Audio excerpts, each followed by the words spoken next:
Infants on Thrones, the philosophies of men mingled with humor. We are the Quorum.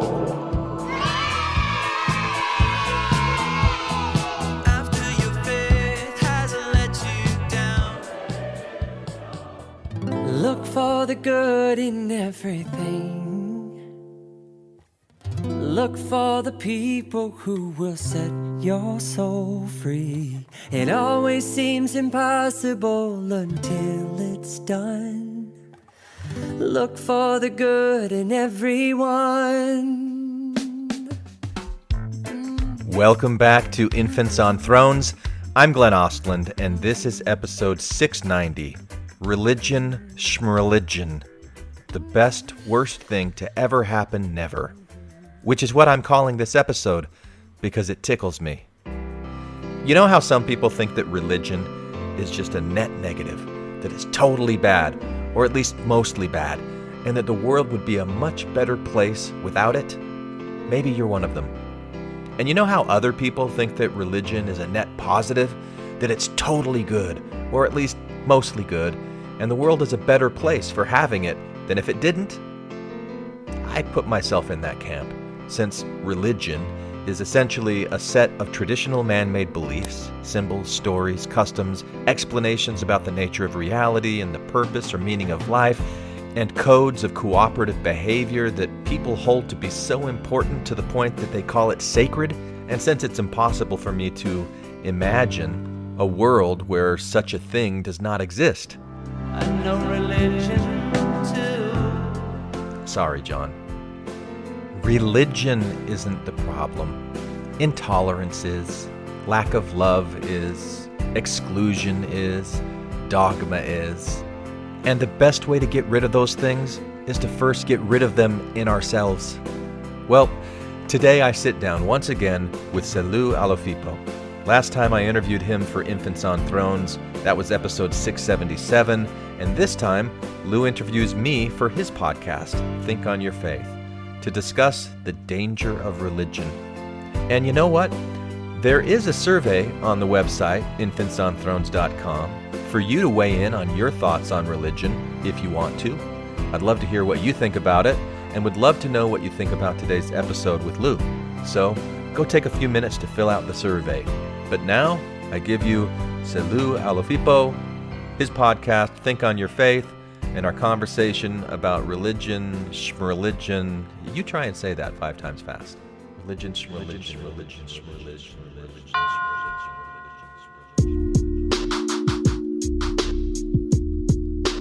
Emancipate yourselves from mental slavery. None but ourselves can free our minds.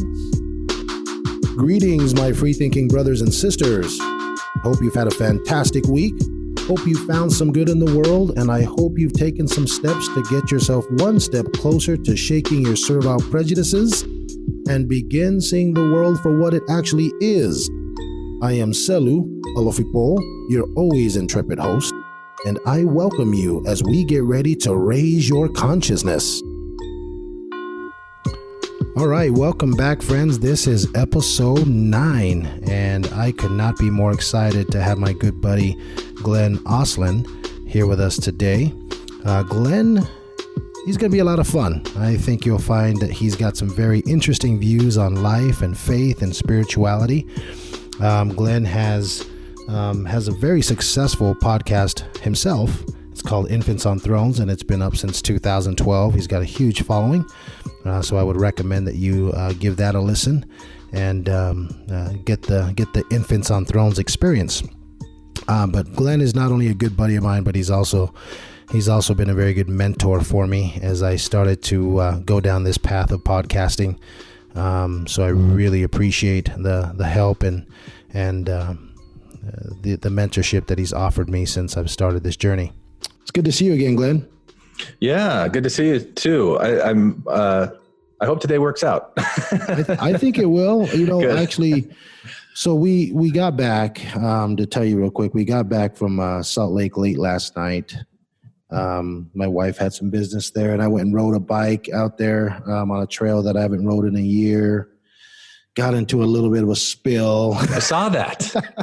Yeah. I was pretty darn embarrassed, man. Is that why you're wearing a red hooded sweatshirt in the I'm middle wearing of a red hooded August? sweatshirt because I'm freezing in this office. I can't get the Really? dang control to turn down. Oh, man. So anyway, I just had to get caught up. But anyway, we got back late last night, and I completely forgot that I had planned with my daughter that we would take her out and eat. Her birthday's tomorrow, and we decided to celebrate it today. But it works out perfectly because they're still a little groggy and they slept in, so they want to wait until they work up an appetite. So it's perfect. It's going to work out great. So all right. Anyway, you've been busy, man. Holy crap. I have. Yeah. Dude, oh my gosh. Yeah. I cannot believe. I've listened to I didn't listen to the 6th episode, but of your Bathing with God. But man, The Reality of Fictions was the chapter that posted earlier today. Yeah. So that one you probably haven't heard. That was like the 19-minute version, right? Maybe. Yeah. So the last chapter that came was The Fiction of Fictions. That's chapter 3 in the book. And then chapter 4 is The Reality of Fictions. And well, that is super fun, man. I listened to your first 4 episodes as we were crossing the plains of Wyoming to take my daughter to Iowa last week. Yeah. And I got to tell you, man, that thing kept me up. Like your podcast kept my mind awake. Did it?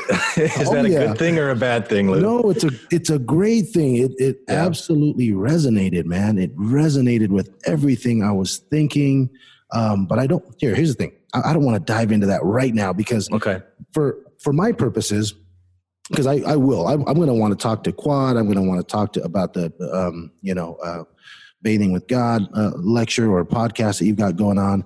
But man, for my purposes, I feel like my audience needs to know who you are, man. All right. They need to know who you are. So let's just start from ground zero real quick. And I'm not going to make you tell me your life story.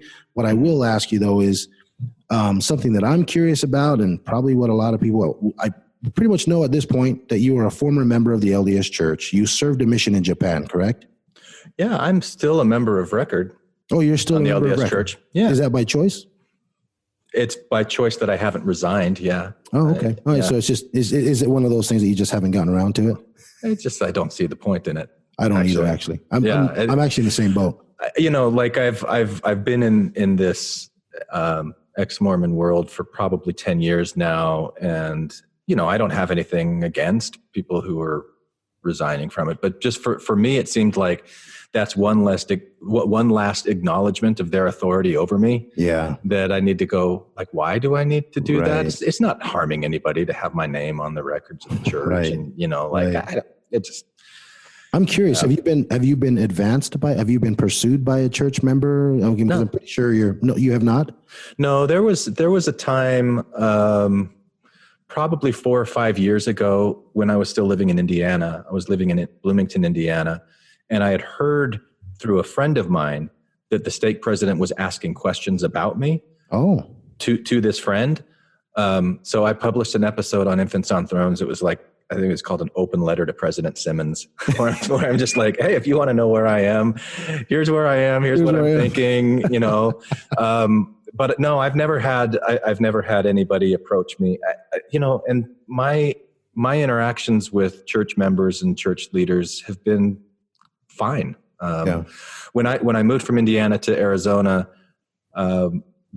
which is where my membership records are now, is in Gilbert, Arizona. Mm-hmm. And I invited the bishop. I got one of those calls saying, hey, we're going to read your name into church. So you're going to be here. And I'm like, well, I should probably let you know what my situation is. So I invited the bishopric over to the house and just said, hey, look, I don't have any problem with you guys or what you're doing, but I really don't, you don't need to give me home teachers. I don't really want to be involved with this. But if we pass each other on the street, I'll wave and say hi. So. We're going through a similar transition here because we just moved here. As you know, we just moved to Las Vegas from Salt Lake City a few months ago. And incidentally, it was a few months ago as we were moving. I mean, that's not why we moved. It just so happened that we moved during this time that I had my faith crisis. But it just so happened that when we moved here, our records got transferred here, as you know how the game goes. And we got approached by the same, the Elders Quorum presidency and the Relief Society president, all the ministering guys coming out to try and drop us off cookies and things like that. Yeah. And I haven't I haven't come out and told, anyone here that I'm no longer a practicing member and that I've left religion. Yeah. But I think it's implicit. They know at this point, but anyway, I haven't made any acknowledgement, but I am feeding the missionaries this week. That's cool. Yeah. Well, because they called me and they're like, "Hey, man," I said, "Of course we'll feed you, man. Come on over." So yeah, we're going to be feeding them, and we'll obviously, I'm confident that they know our situation. I am confident, so it'll be pretty interesting. I got to ask you, Glenn. And again, we're missing a whole lot here, but that's okay. My goal is not to go back and relive your childhood and things like that. I am just curious. Can you just quickly describe for me, is there one particular moment, like an aha moment that you came across that was kind of like, okay, this is the straw that broke the camel's back, that basically broke your faith? I mean, was there one particular moment, or was it an evolution of things? My faith has never been broken. Oh, okay. Well, I'm talking about my faith has never been broken. My disillusionment with the church, there's not a single moment. Like for me, it was a very long, slow burn that probably started on my mission when I served my mission in Japan from 1991 to 93. It was Okayama, Japan at the time, then became the Hiroshima mission for a long time. I don't know what mission it is now, but maybe like the first half of my mission, I was really gung-ho, and then I got kind of disillusioned on my mission because I started seeing things that just felt kind of hypocritical to me. We were out teaching about loving each other and this message, this good news, but then I saw these missionaries that were really politically motivated. They wanted to be zone leaders and APs, and they wanted to work their way up that. Yeah. And some were quite ruthless towards others. And I kind of recognized in myself, because I was student body president of my high school, and that kind of status was important to me. So like I wanted to be AP. Sure. I wanted to be a zone leader. I was only ever a district leader. And that was hard for me. That was like really hard for my pride. And I remember even one night on my mission, I like praying, like, please, Heavenly Father, what can I do to become a zone leader? What else can I do? and then when I like realized I was doing that, I'm like, oh, this is messed up, So I started having this kind of disillusionment, like little cracks that I would say, the way that I looked at it was the culture versus the gospel. That's the way that I saw it. Yeah. So I would say, oh, well, there are these things about the church that I don't like. So I would put them into the culture category. But the things that I do like, I would keep in the gospel category. And then I started recognizing at some point, as the gospel side became smaller and the culture side became larger, eventually even the gospel side came underneath that culture. And I'm like, oh, even the gospel is part of the culture. It's part of this man-made, fabricated, fiction, which is what the book is, really about, the fictions that we all so if you recognize that it was man-made and that it was fiction, so what is your faith hung on? What are you hanging your faith on if you said your faith hasn't been broken? Well, I don't think that I don't think that anybody's faith is ever broken. It just changes. It's just like, I know you, and we would have to like parse words and go, okay, well, we're just playing a game of semantics here. Yeah. But you've got faith in other things now than faith in that before. And I know you might go, no, what I have now isn't faith. And we could have some fun going back and forth on that maybe. Yeah. But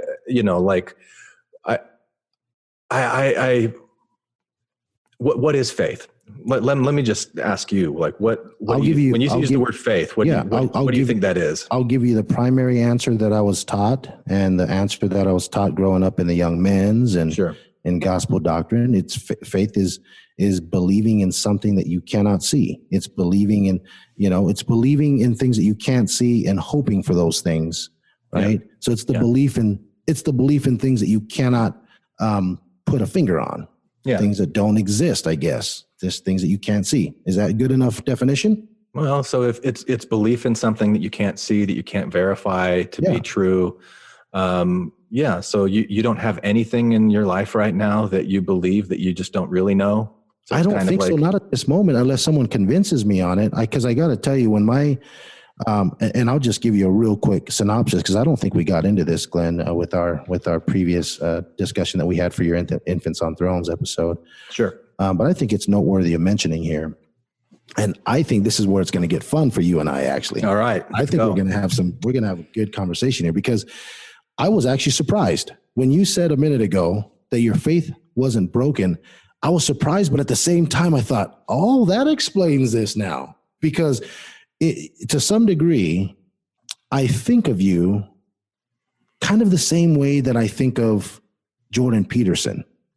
Okay. Yeah. You're elusive. You're elusive. And I mean that with Jordan Peterson, because I listen to his stuff and then I just get frustrated, because I'm like, take a position, man. Take a position, because he goes off into these very nebulous arenas, and I just cannot put a finger on what this guy stands for. Yeah. Like his most recent episode with Sam Harris, we talked about that. It frustrated me. Yeah. He said he acts as if there's a God, but yet he won't define it.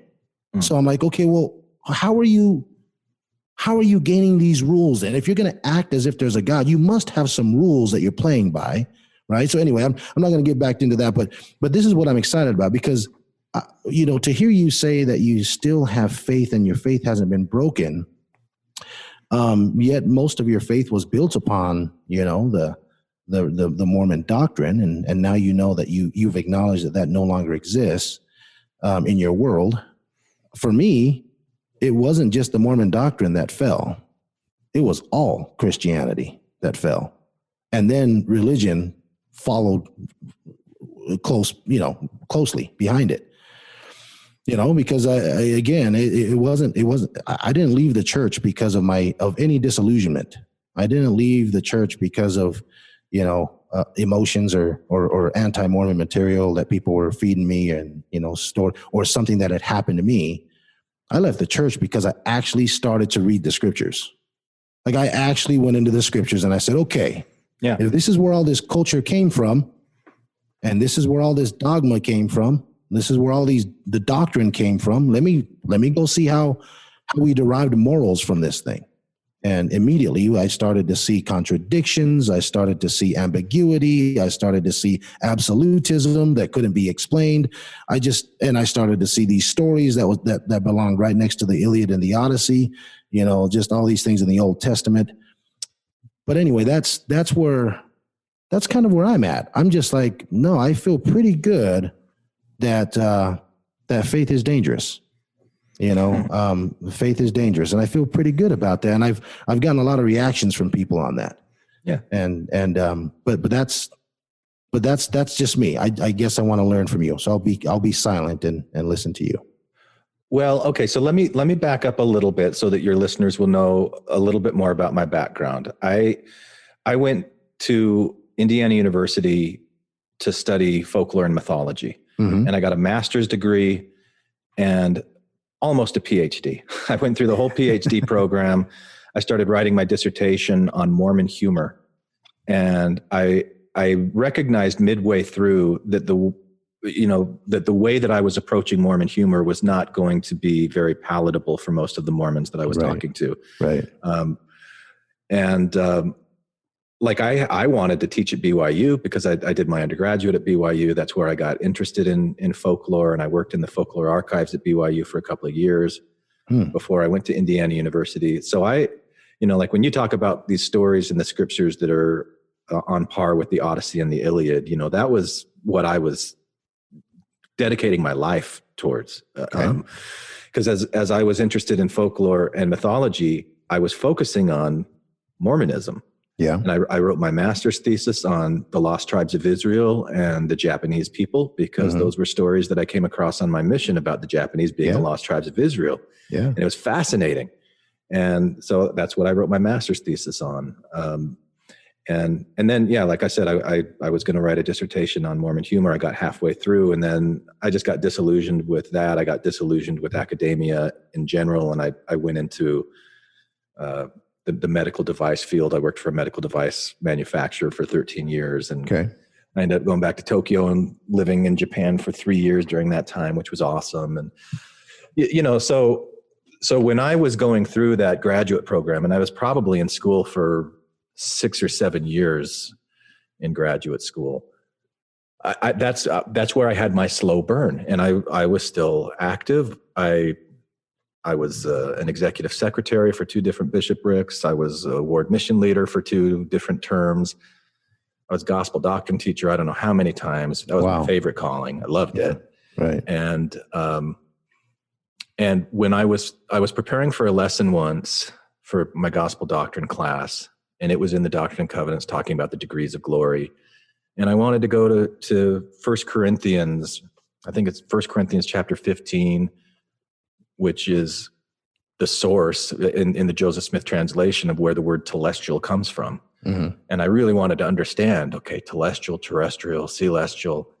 And I started reading this and recognized very quickly that 1 Corinthians 15 is setting up this binary comparison of things that are in earth that are, the things that are in earth are mortal, they're imperfect, they're corruptible.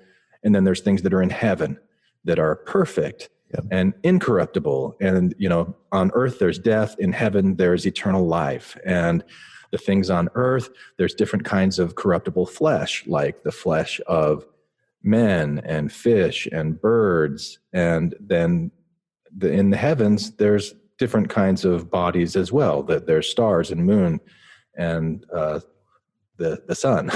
Yeah. And I went, wait a minute. Okay, so the things that are on the earth, which are terrestrial, and the things that are in heaven, which are celestial.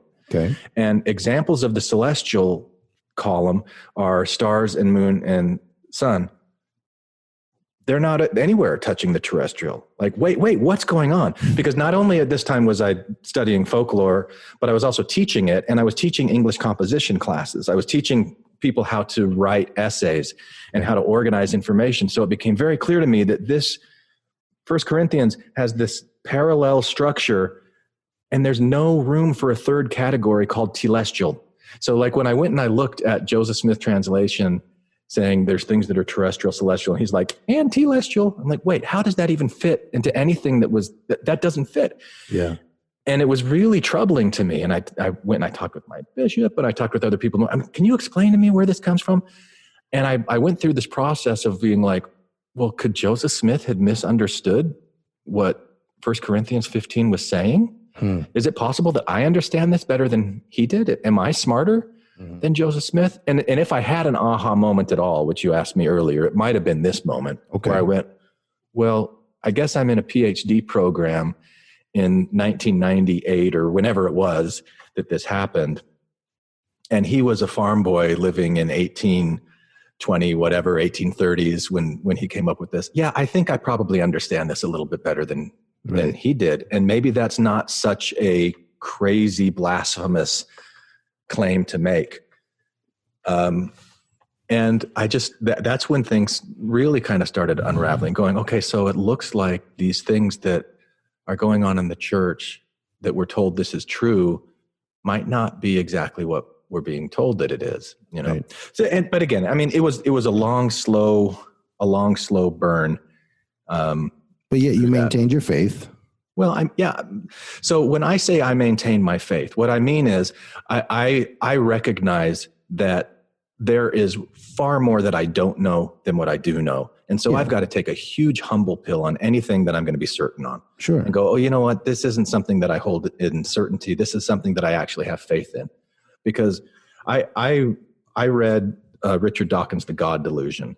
Yep. And I got to his, great book. And I got to his, I forget what he calls it, but it's like a scale of agnosticism where there's like, where you lean towards atheism or you lean towards, And it's like 1 through 7. And like a 1 is I'm absolutely certain that there's a God. And 7 is I'm absolutely certain that there's not a God. Right. And it just kind of like goes through this, 1 through 7. And I identified with a 6, which was exactly where Richard Dawkins was on that scale.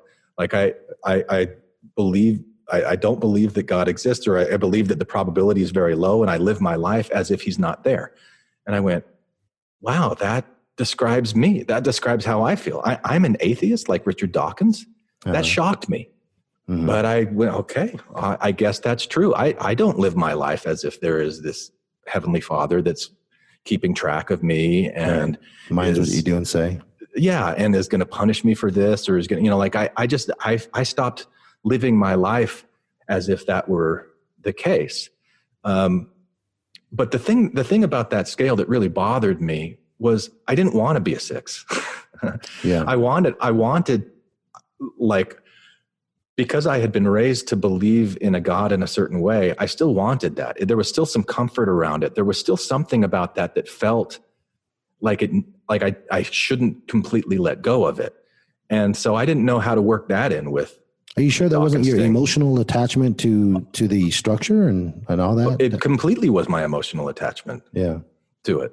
But that doesn't mean that it wasn't real or that it wasn't there, like, and so I was thinking Dawkins' scale doesn't give any room for what somebody wants if it's different, like I might recognize, okay, I live my life as if there's no God there, but does that mean that that's what I want to be or not what I don't want to be? And so any kind of claim from that point on where somebody would say there is no God, I would go, okay, well, how do you know that?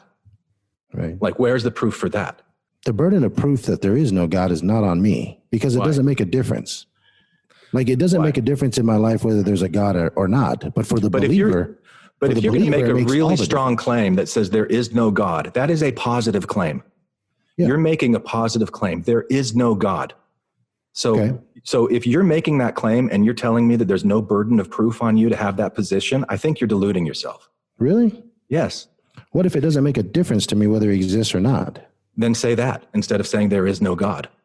Yeah, but I think it's a very well-supported argument given the advances we've made in science and being able to distinguish reality from fiction.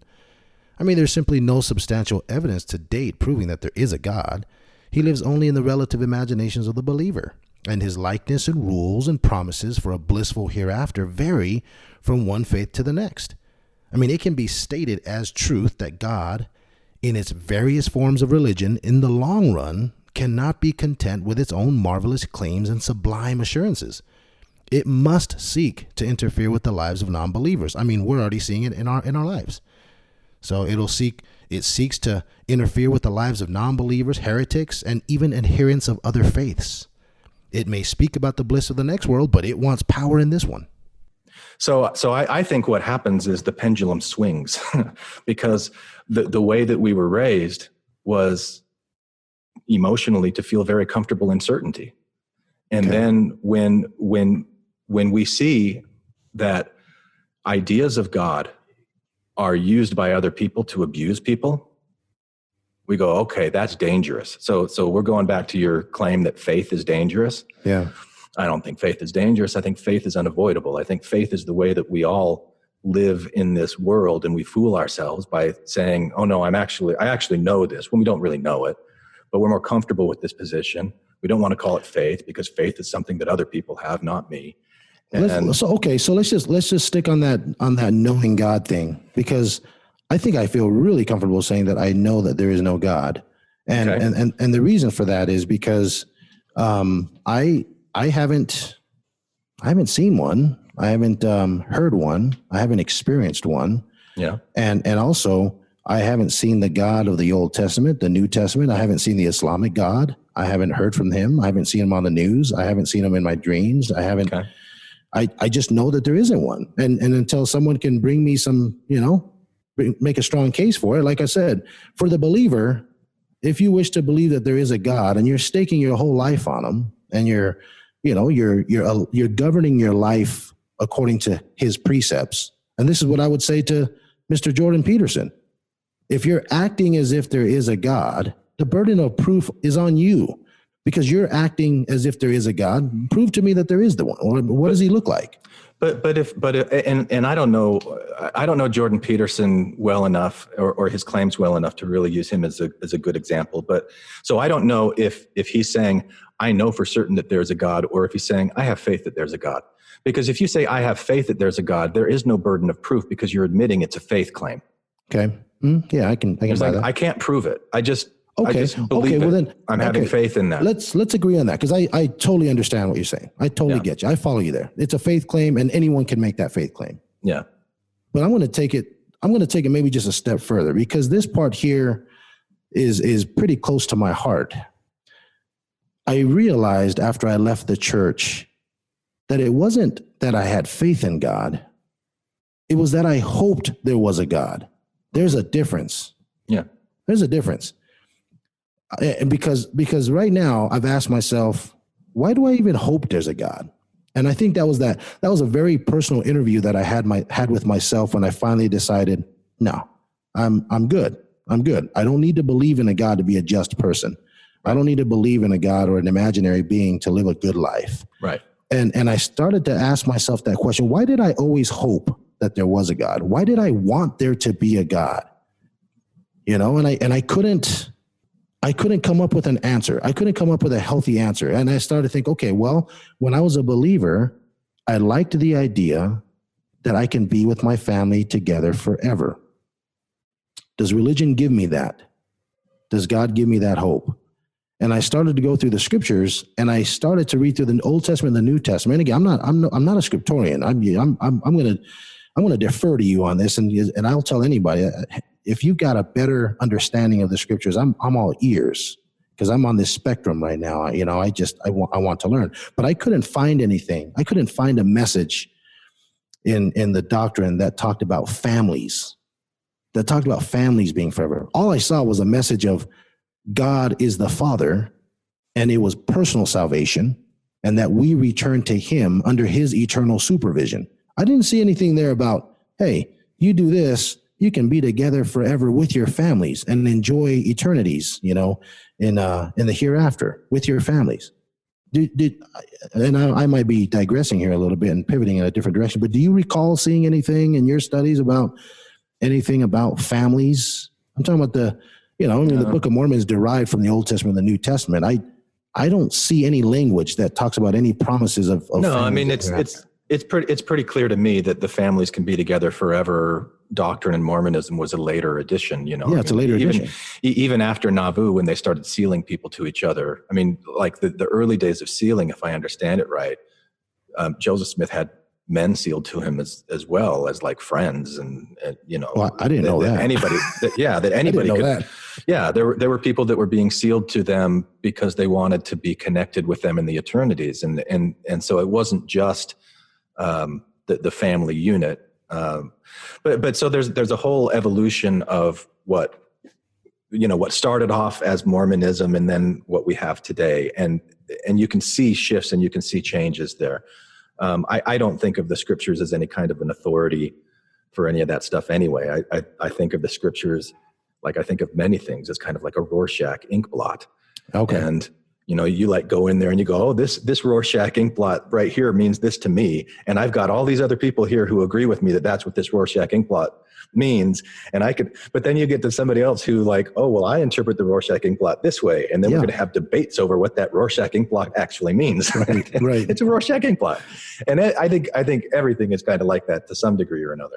But yeah, I got you. So yeah, I'm not a scriptorian either, but I have spent a lot of time with the things that I'm interested in. Yeah. The families being together forever wasn't one of my key issues. I think that's one of the biggest sell, though, at least for the Mormonism, for the Mormon faith. That's a big sell, for the missionaries to go out there and sell this idea that you can be sealed to your families and you'll see your child again and things like that. And I've, I had a friend that just recently had his son pass away. Yeah. And I'll admit, man, it really made me think, because my wife and I, when we sat there in the congregation on the pew, and we're sitting in a Mormon chapel, it was the first time that we had sat in one since we've left. Yeah. I'll admit to you, that's a hard space for me to be in. I don't know what kind of comfort I can give to somebody as an atheist. I don't know what kind of a soft landing I can give to somebody to experience, to console them in death, because religion's done a good job at monopolizing that area of giving comfort to people who have lost loved ones, or giving comfort to people who may be afraid of losing their own life. That, hey, there's a better place after this, or Junior's gone on and he's in good hands now. His pain's over and he's living in a better place. I can see how that can be very consoling and how that can give peace to people and why people would continue to believe that. But then when I drove away later after the funeral, I thought to myself, is that really the biggest offer that religion has for humanity? Is that why people just hang on to it at the very, with every fabric of their core, they hang on to faith or religion or whatever. They don't want to absolutely walk away from it because there's still that sliver of, man, maybe I am going to see my family. But I thought to myself, if that's the biggest thing that religion has to offer is consolation and peace and comfort to people, then doesn't that leave room open for anyone to say that, well, anything that makes me feel good then is okay? If religion makes you feel okay about death, even though we have no evidence that there is an afterlife, even though that we have no evidence that your God that you're praying to doesn't exist, can't I say that my taking of cocaine is okay then because it makes me feel better and it consoles me? Does it? Well, I've never taken. Are you admitting right now on your podcast that you take cocaine and it consoles you? Lou, I've never taken cocaine. I've never tried cocaine. I have tried some pretty bad substances in the past. I had one stint with acid when I was in college. Yeah. And I had a bad enough experience where I'm like, oh shit, I'm not doing that again. So, I've smoked marijuana, I've drank beer, and I've done all that stuff. But those are things that I choose not to partake of, only because I just don't prefer them. If people like to do those things, more power to you. But I guess what I'm saying is, for the person that does smoke marijuana and claims that makes him feel better and that makes him cope with things better, then who am I to take that? Who am I to take that binky away from him? I guess what I'm saying is I guess. If you're going to say that that's what religion does for you, is make you feel better about life's toughest, problems and helps you cope, then I guess the window's open for me to say anything. Then anything that makes you feel good is okay. That seems like a really tricky, blanket statement. I don't know. I have to take it on a case by case. Well, because some people out there say anything that makes me feel better is okay. I don't know about that. But the claim about religion, and what did you say that religion only offers comfort to people in cases of death? Is that what you said? Kind of. I guess what I'm saying is that I'm of this personal belief. This is not something I picked up on a book. This is not something I heard from a podcast. This is not something I saw on YouTube. This is just something I personally believe. Mm-hmm. If you're looking for an atheist, you'll be likely to find them in a church congregation. Well, that's interesting. Why do you think that? I just believe that a lot of people that are sitting in church congregations don't believe what they believe. I just believe that. I believe that there's enough people sitting in congregations that every Sunday they don't say it, they don't verbalize it, they don't acknowledge it, but they're thinking that. They're like, why the hell do I believe what I'm believing? Why am I doing this? Why do I continue to do this?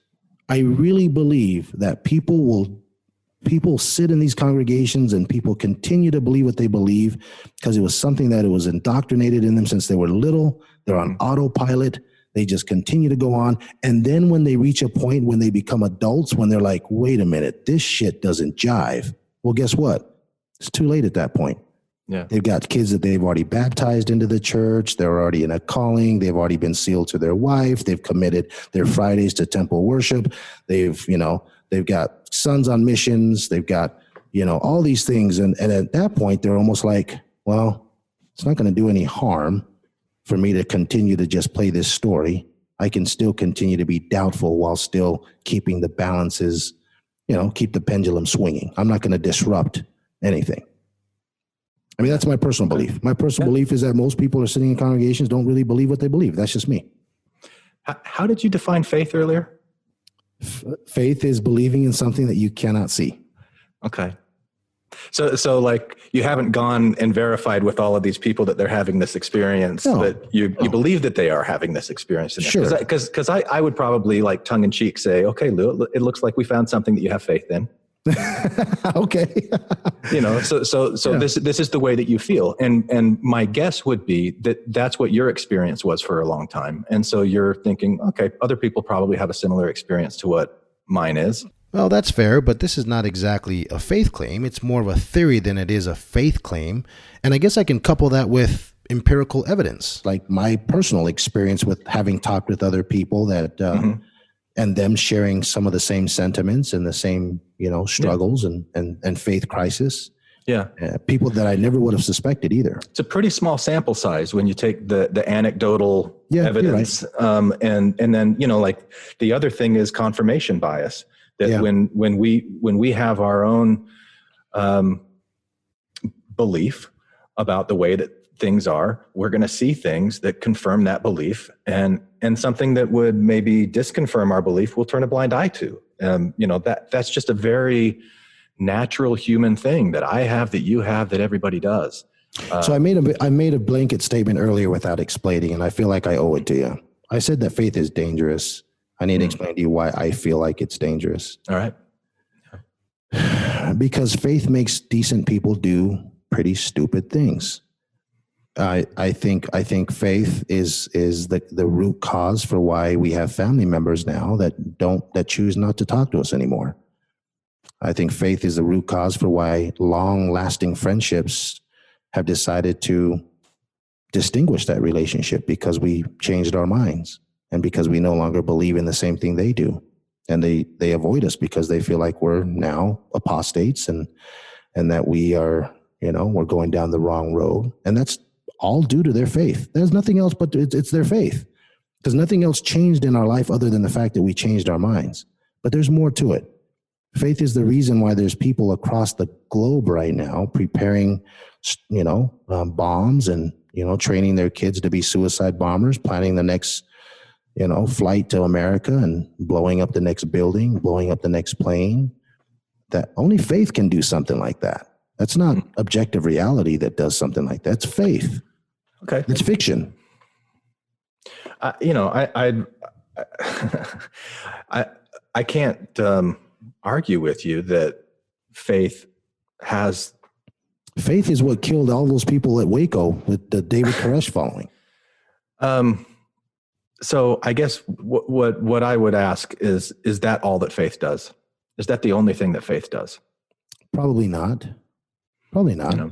And it's a big discussion. It's one that I've had with a lot of people over the years, being in this ex-Mormon podcasting space. And it really, I don't know that arguing about this or trying to challenge your position on it is really helpful at all. It's just acknowledging, like, what I see and what I feel from you with this is the pain of the consequence of your choices and the way that you've been responded to by people that you care about. Yeah. And you feel misunderstood and vilified, and that sucks. It's hard. It hurts. And when you're trying to figure out why, what changed? Well, the only thing that changed was the way that I approach Mormonism and life. And life, and there's a lot of pain around that. And so when you're saying that faith is dangerous, what I hear you saying is, I'm in a lot of pain. And far be it from me to do anything to say, no, you're not. No, I think that's fair. I think that's a fair assessment. Yeah, I can go with that. So what would Quad think about this? The idea that this is a question for Quad. Well, why don't we introduce to your listeners who Quad is? And okay, sure. I'll let you go. So Quad, well, let me tell you my perspective on Quad, and then maybe you can clear it up. Okay. First of all, Quad is an amazing individual. So Quad is supposed to be your alter ego is not the right word. It's your imagination. Did you ever read Calvin and Hobbes? Say that again? Did you ever read the comics Calvin and Hobbes? No. Okay. Well, you're missing out, man, because Calvin and Hobbes is it's fantastic. It was one of my favorite comic strips. I would share it with my kids, and it's this little, I think he's 5 or 6 years old, and he's got this imaginary tiger friend that, it's this stuffed animal. Yeah. So like some of the frames of the comic strip, you see this little boy holding a stuffed animal, but other times you see when his imagination and this tiger becomes twice as big as he is, and they go in the forest, they have all of these adventures and these philosophical conversations, and Calvin and Hobbes is just beautiful. So I think I realized recently that in writing this book, Bathing with God, what I was kind of doing was recreating my own kind of Calvin and Hobbes situation, where you've got this bather in a bathtub who's an atheist, who is a lot of me, and having this conversation with this voice that he hears that's kind of like this Hobbes imaginary tiger. Like, is it God? Is it not God? The best thing that we can really prove is that it's the imagination of the bather. So he's having this conversation with his own imagination, but this voice of Quad, which is a quantum realm God, it's quantum God, Quad, that's where that name comes from, is kind of pushing him and challenging him. And it's playfully philosophical and tackling these questions about religion and spirituality and reality and fiction. And I have another thought too about who Quad is. I have another thought about who Quad is. Who is Quad to you? I think he's Glenn's safe space. Meaning, like Linus's blanket. Sure, yeah. Quad is where Glenn can safely say what he wants to say, and put it off to an existence that has no attachment to Glenn. That's I almost kind of, again, I hope we don't take that offensive. When I was hearing it, I'm almost kind of like, I wonder if this is Glenn, this is how he really feels. But he doesn't have to be attached to it. I really feel both of them, I mean, like they're both extensions of me, so like these two characters in this book, it comes from me. So I think it's really tempting to go, oh, Glenn is this one and not that one, but I'm both of them. But then once again, Lou, I mean, like what I've done in creating this fictional book and putting it out into the world is I've created another Rorschach ink blot for you to look at. And when you see it, you see the things that resonate with you because they resonate with your experiences and your feelings and things that, so you're going to see things in there that you identify with that nobody else is going to see because you're looking at it through your eyes and your life and your experience. And that's cool. So I love hearing people tell me what they think they are seeing when they're seeing that, because it's another way of you telling me who you are. Yeah, it's true. Well, I love Quad and I love Glenn Ostlund too. I just enjoyed the entire experience, and I can't wait to hear more. And I am going to order the book as well too, because I want to make notes and refer to it. Well, there's a chapter later on. So what I'm doing with the book is written. It's available on Amazon to purchase, but I'm also releasing it as a podcast, and I'm releasing a chapter a week. And what directories is that podcast available? Is that on Spotify, iTunes? Yeah, it's on Spotify and iTunes right now. It's also on YouTube, or I'm getting it up on YouTube, and then I'll put it in other places as well. Will you have it on your website as well? Yeah, there's a website, bathingwithgod.com. Bathingwithgod.com. It's just like a cheap little free website through the host. It's just a holding place, a parking space for it, right? Yeah, it's not fancy. All right. But there's a chapter later on, and I want to go back to what you said about Quad being a safe place for me. I had an interaction with a friend of mine that I went away from feeling really bad, feeling really, really low. Yeah. Like this is a guy that had been friends for a long time, and I'm thinking that the friendship is over, and I don't want it to be over. And so I wanted to call another friend of mine to talk about it, and he wasn't available. So I filled up the bathtub. I love it. And I got in and I pulled out my phone and I'm like, okay, Quad. And because I wrote the whole book on my phone in the bathtub. That's so amazing. It really is, like bathing with God kind of. Wow. And I just started working this out. Like, okay, why are you coming to me with this? What is it that you're needing? What is it that you want? And so I put myself in this position to have okay, what kind of advice would I give myself in the persona of Quad? And it went in a direction that I didn't expect early. like when I started, I didn't expect that this was going to be the answer that came. And, I've been writing pretty much my whole life. I love writing. This is the first thing I've ever published, but I've written screenplays, and I've written a bunch of things. I wrote a satirical piece when I was a senior at BYU called The Life and Times of Stephen Erastus Knudsen III. Okay. He was a real stickler for the rules, man. I mean, he's kind of like Dwight Schrute before there was a Dwight Schrute, Okay.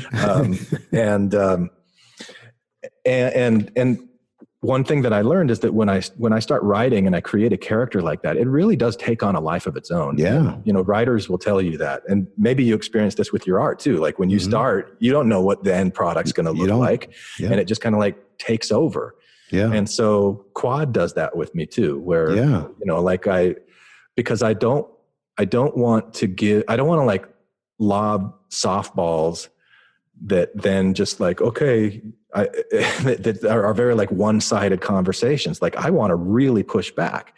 If that actually were me in a bathtub hearing a voice and I'm asking a question and I'm getting this kind of a response, how would I really respond to it? Yeah. I'm not just going to go, oh, okay, yes, then there is a God. And I love that. Awesome. No, I'm going to push back on it. and then what does the pushback come when I get on the other side? It'd be like trying to play chess against yourself, I guess. Yeah. I don't know. Well, you've had a lot of opportunity to have a conversation with Quad. I'd like to put Quad on trial for a second. Is that okay? On trial?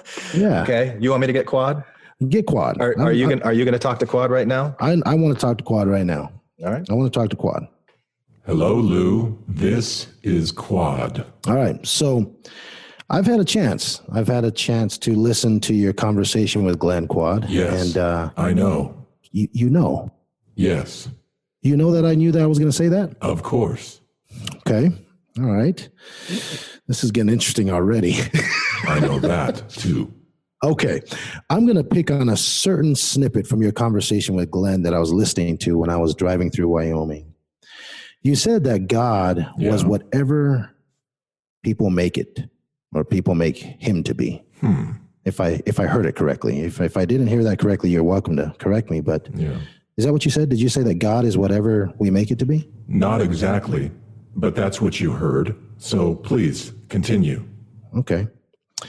If God is who we make it to be, if you insist on that, then why must we insist on giving it a name? Why do we always refer to it as God? All right. If you see something growing out of the ground, you don't immediately have a name for it, but it has what looks like a trunk and branches and leaves, wouldn't you call that a tree? When I see a tree coming out of the ground and I don't have a name for it, meaning if I didn't know that it was a tree? Meaning that tree is the word that is commonly used to describe a thing with those general characteristics, even though there are a lot of different kinds of trees. The word commonly used to describe something that is an omniscient, omnipotent, omnipresent creator of all things is God. Of course, the word God means a lot of different things to a lot of different people. Yes. I think that's actually what you heard me say. That's actually correct. So what I'm telling you is that in the Bible, in the book of Genesis, you are told that God created man in his own image. But it's actually the opposite of that. Man creates God in man's own image. 100% agree. And let's not exclude the women here, because every person creates an image of God in their mind that is consistent with their own life experiences and their culturally accepted expectations of the world around them. Is that why there's so many gods? Yes, because no two people's idea of God is exactly the same, ever.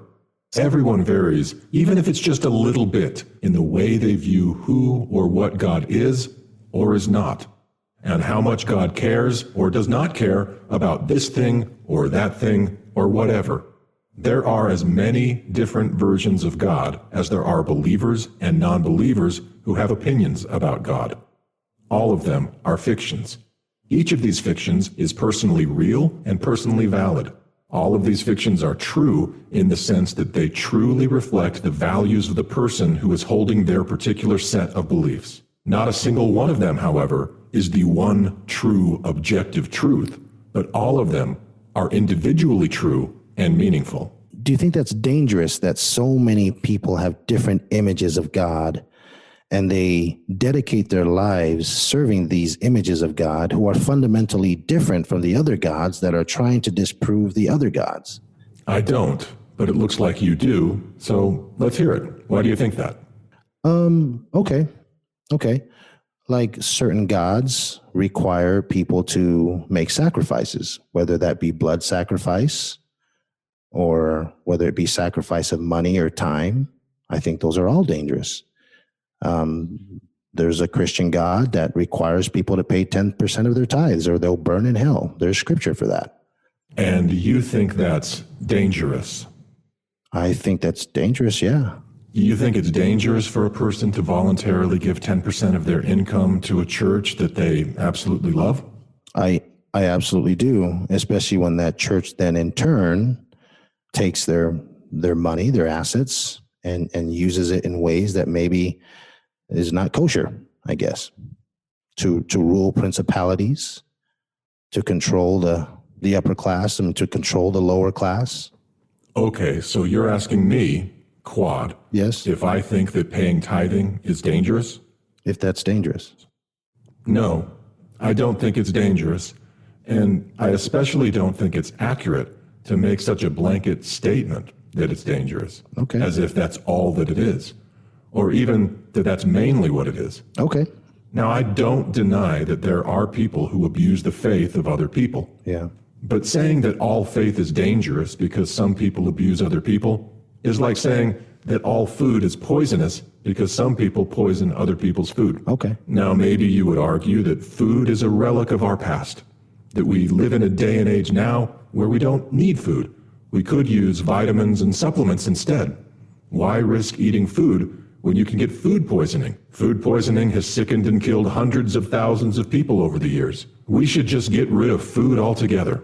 People who eat food are clearly stupid for taking the risk. It's dangerous. Dangerous. Food is dangerous. Good luck trying to get people to put away their pizza or their hamburgers or their chicken wings or their steaks or their baked potatoes or their pies or their ice cream or, now I'm starting to get hungry. I would say that I think it's pretty obvious that Quad, you think that religion is utilitarian, right? I think that everything is utilitarian. Okay. All right.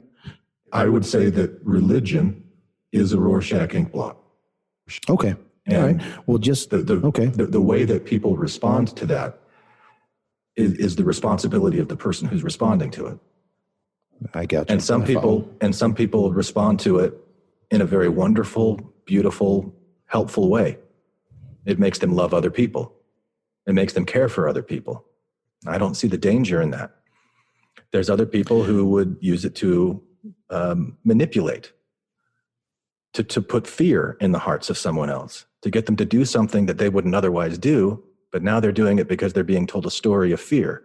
If you don't do this, then you're going to burn in hell forever. I think that's abusive.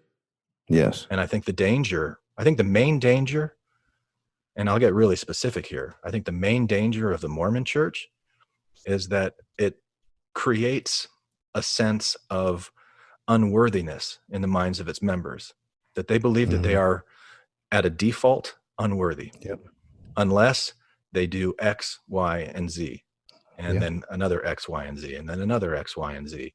And this constant attempt to find worthiness, to find love, when I believe that that's the default nature of the universe, is love and acceptance.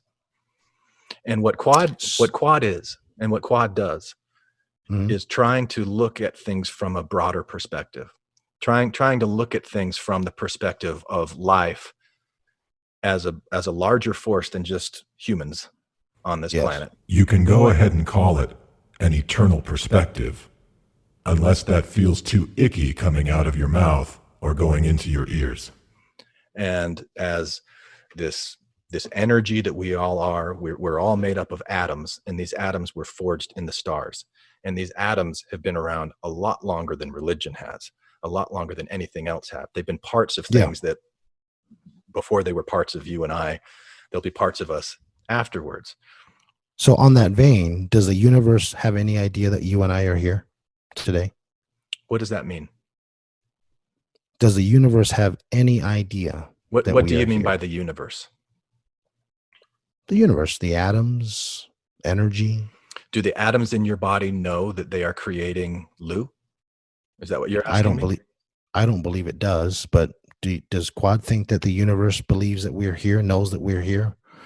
Do you think the universe is biased to human beings? Well, I would be careful in talking about the universe as if it's a single thing that has a single mind that thinks like a human being.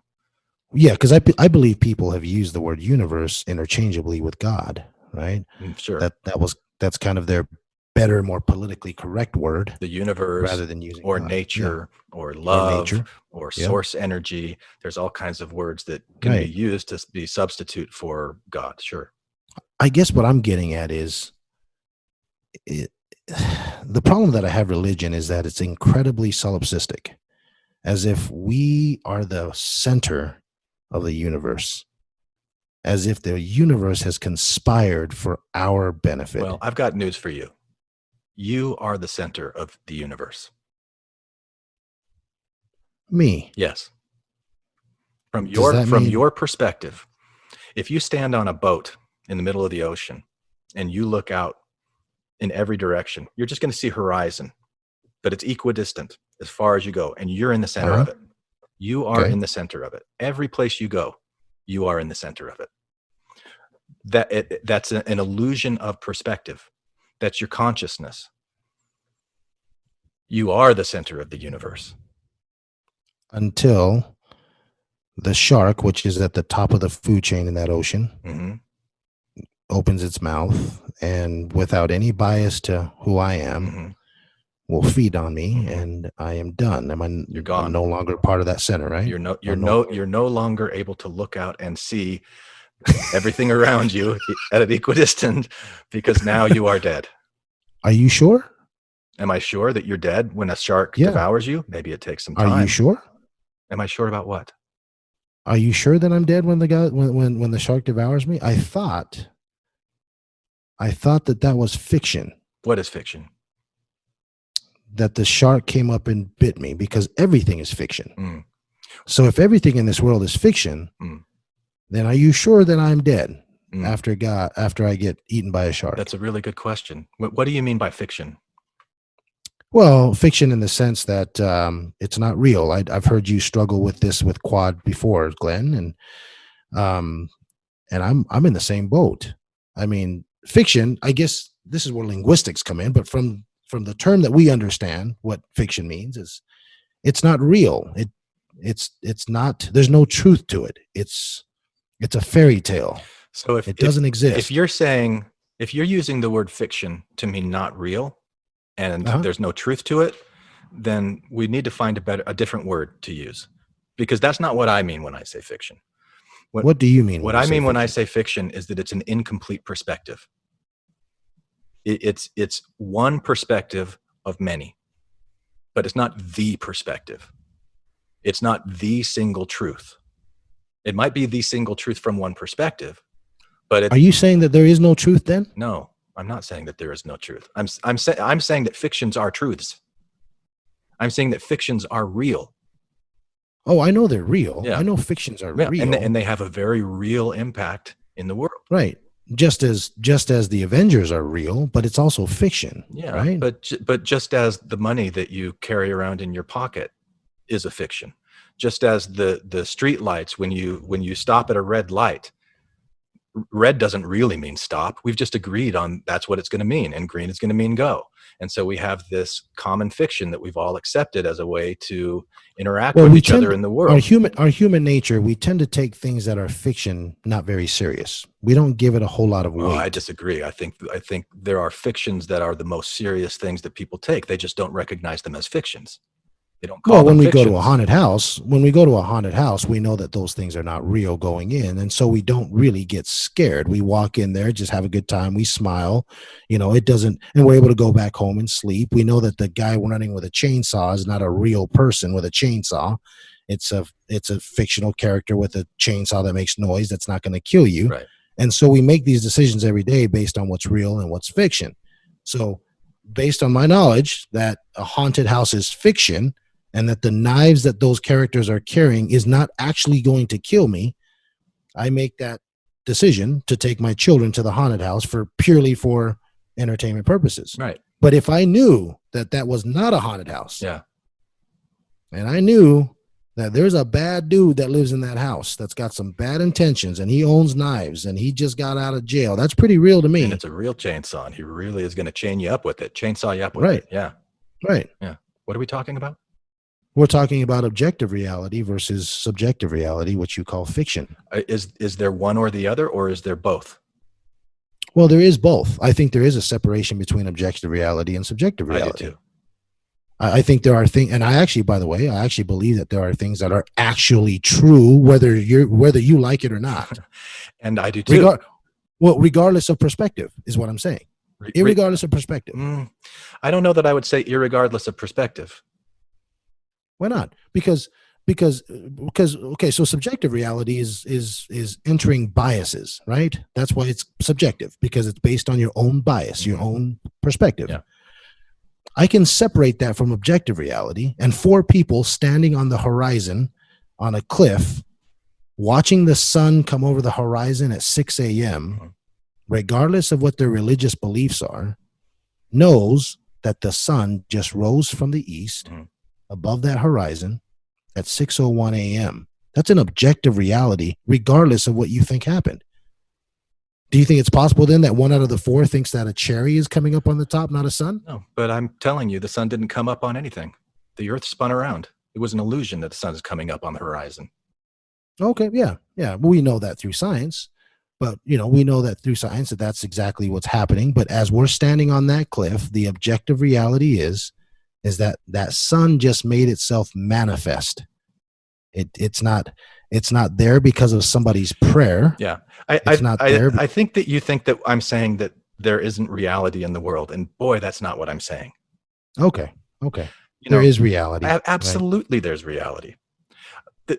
What I'm trying to do by making the claim that everything is a fiction in this book, and it's something that gets pushed back a lot, it gets pushed back and forth a lot, is to look at to take a big humble pill about the things that you believe to be true, and ask yourself, how do you? It was inspired a lot by street epistemology, and I have spent some time talking to street epistemologists on Infants on Thrones, and ask, how do you know what you know is true? And recognizing that the things that I think are true, most of them, it's not saying that like facts are not facts and that there isn't objective reality, but that what I think that it means is a story that I'm telling that is unique to me and to my experiences. And maybe there'll be people that agree that's what it means because they've had similar experiences, but that's a shared fiction. So I'm looking at fiction as we only have a certain perspective, and even as humans, our senses have evolved to detect a very narrow range of light. So we don't see everything that's around us.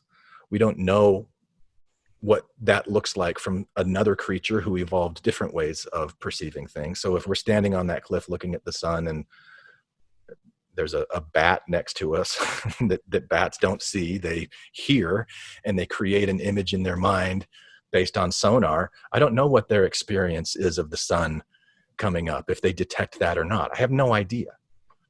Gotcha. So it's just that there is this when you're talking about a subjective fact, subjective reality, really what I just want to do, and I mentioned this in the preface of the book, is to level the playing field, to get away from the judgment that comes when you say the things that I believe are true and the things that you believe are wrong. And so that means that I'm smart and you're stupid. And I want to get away from that as far as I can. And so, which is which goes back to what I said in the very beginning. I think that's what quad is. Yeah. Quad is that alter ego. Quad is that person outside of Glenn that can explore because you have no attachment to that person. to that quad, to that imagination. Yeah, and I mean, when you're using the word attachment, I guess like I want to detach from those beliefs. I want to make it okay to explore these kinds of ideas, and not be so attached to them that if I get challenged, that then my blood starts getting boiled and I feel like I'm at war. Yeah. You know, because I think that happens all too often. I didn't think I was going to ask this question, but why do you think people hold on so strongly to those toys? And when I'm talking about those toys is I'm talking about those imagined realities, specifically religion and God. I'm no longer asking you about the existence of God. So you're asking me about personal identity and why personal identity is so attached to. Why do you think people get so defensive about it when someone makes a claim that God does not exist? Why do people get so upset about that? Why do you think that? I mean, I'm not going to hold you to your, but why do you think that? Well, I think there are different reasons, and you'd have to ask the people who are getting upset, why are you getting upset about this? And they might not even know why they're getting upset about it. But that it's an extension. All belief are thoughts that exist in the mind.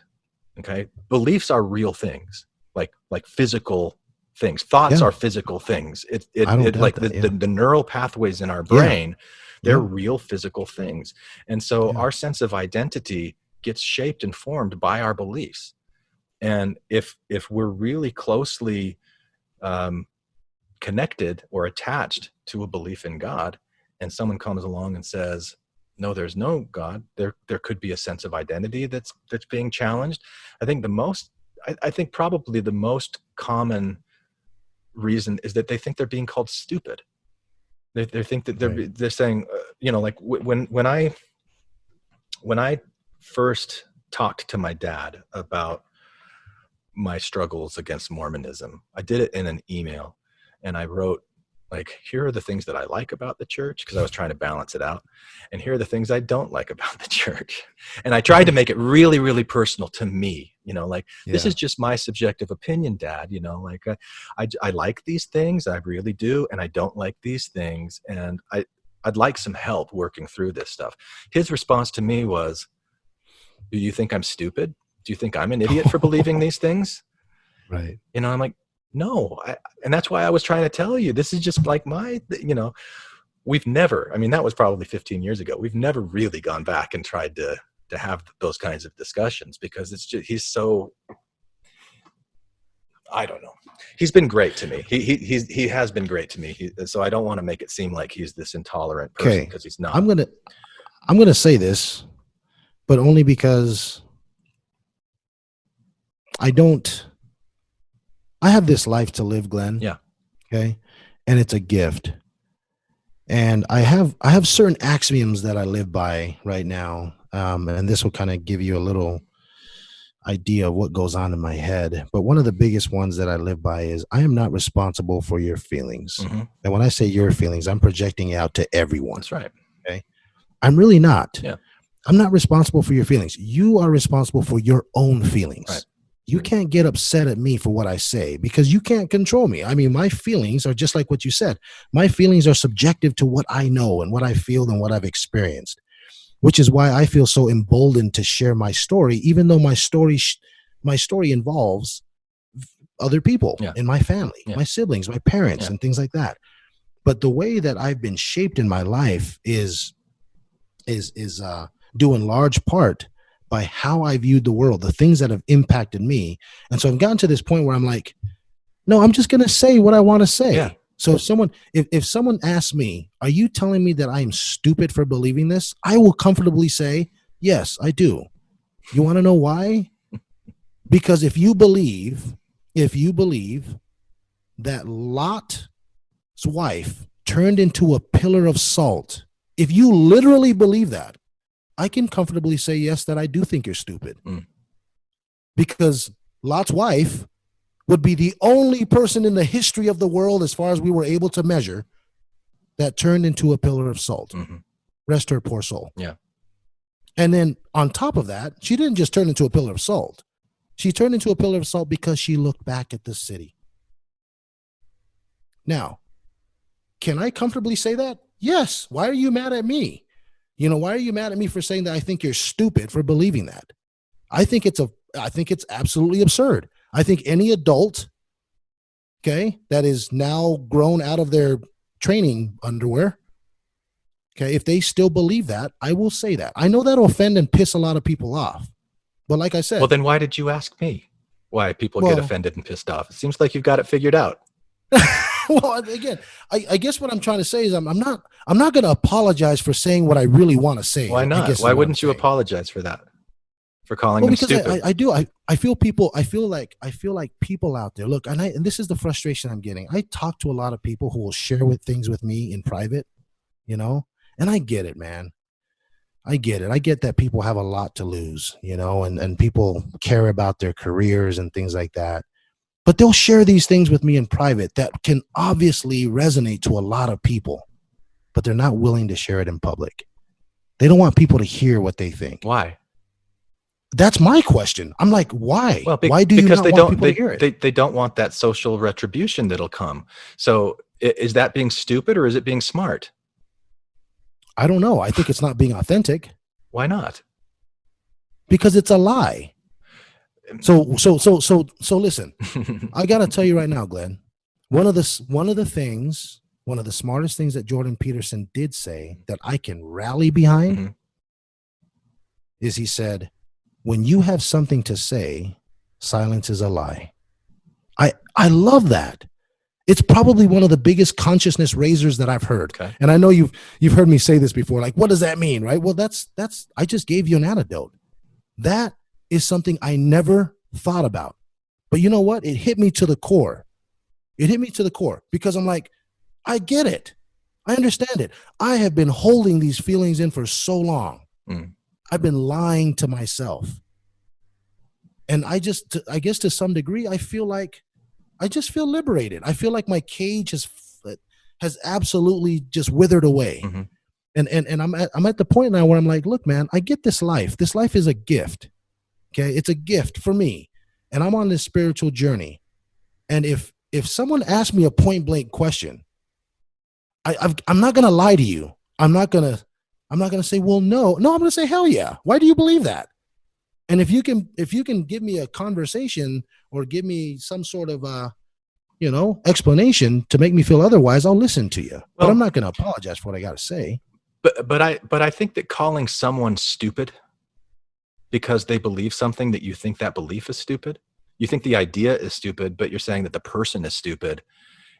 There's that can be quite vicious and violent. Actually, I'm going to agree with you. I'm going to agree with you on that. You're right. I think the idea. So like if you're taking Lot's wife example of turning into a pillar of salt, and you ask somebody, why do you believe that? Listen. Yeah. Because they're going to have good reasons to why they believe it. What if they say that because the Bible said so? Don't you think that's pretty stupid? No, I don't think it's stupid. So why do you believe in the Bible? Why do you believe what the Bible says? And why is this important to you? Why is it important for you to take this? And maybe they haven't spent a lot of time talking or thinking about it because it's not really that important to them. Because the things that are important to them are the relationships that they have with people, the way that they're living their life, and they don't want to do anything to disrupt that. And so, what does the word stupid mean? What does it mean, stupid? I don't have a dictionary in front of me, but this is one of those things. If you're calling somebody stupid, what does it mean to them to be called stupid? We're not going to be able to answer that for every single person as to what that means.